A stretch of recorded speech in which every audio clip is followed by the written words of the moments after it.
Mud flaps are for those who want to take care of their car, full stop.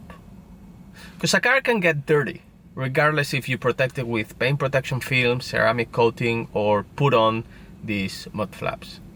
The main difference comes after you wash it, because only after you will find the reality, which will be car painting spots coming off, road chips damaging the lower part, and dry dirt all along your car.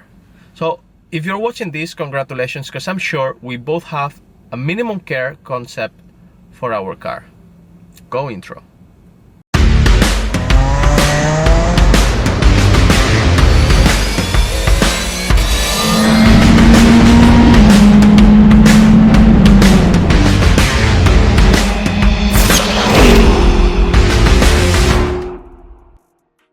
So today I'm reviewing the mud flaps from TESLAUNCH.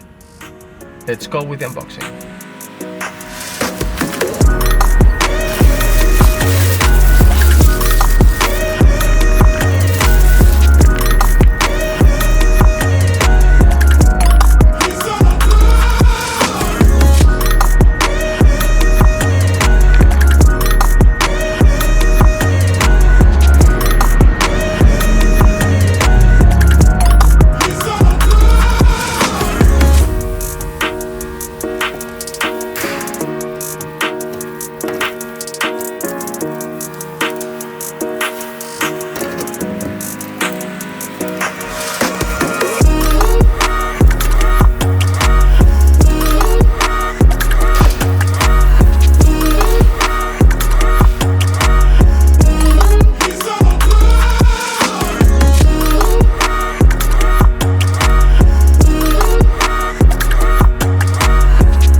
There is no big mystery in here. If you want ones, buy them here, because at Tesla it will cost 45 euros, just the front ones. In TESLAUNCH the price is 19 euros, front and back. I think it's 12 just the front. So yeah, there's the difference. So guys, thank you for watching. All the links are in the description below. Subscribe for more reviews like this, and like always, see you in the next one.